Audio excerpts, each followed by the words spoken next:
Hey, stop, tu roules sur le boulevard BD. Cet album est fait pour toi. Au cœur du désert. Kansas 1870. Un jeune soldat qui sort de l'académie militaire du Missouri, brillante école qui forme les meilleurs officiers US, est reçu par l'état-major de Fort Leavenworth.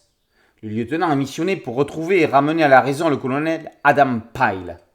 Ce militaire émérite a été l'artisan de nombreuses victoires.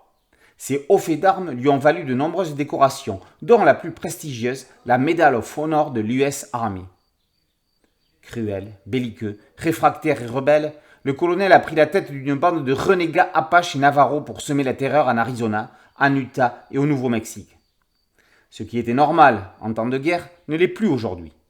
Il y va de l'honneur de l'armée nordiste. Les journaux en font leur chou gras. Ce lieutenant qui est reçu aujourd'hui s'appelle Norman Pyle. Il n'est autre que le frère d'Adam Pyle, le colonel recherché.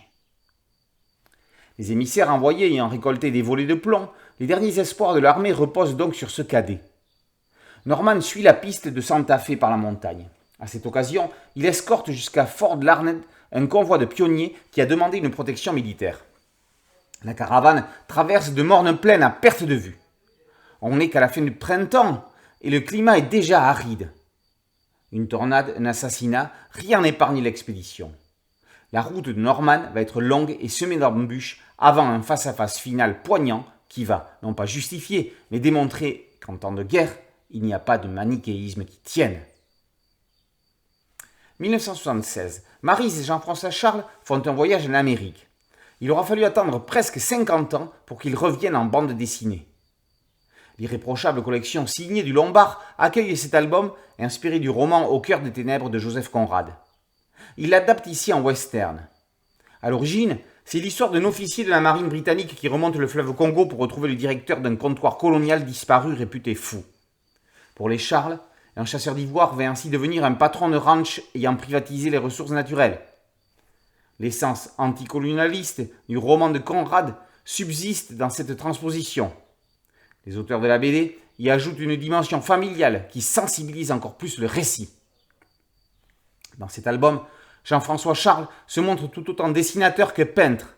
Il pose l'acrylique directement sur ses crayonnés et sur des toiles prévues pour de la peinture à l'huile.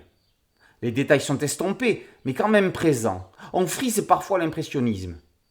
Les grandes cases sont particulièrement somptueuses.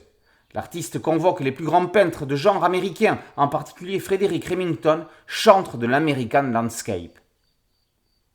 Pionniers de la bande dessinée à cadre historique, Maryse et Jean-François Charles offrent au lecteur un western crépusculaire, démontrant que le 9e art est tout aussi littéraire que graphique. Une leçon. Au cœur du désert, par Maryse et Jean-François Charles, est paru aux éditions du Lombard, dans la collection Signée. Boulevard BD, c'est un podcast audio, un site dédié et une chaîne YouTube. Merci de liker, de partager et de vous abonner. A très bientôt sur Boulevard BD. Ciao.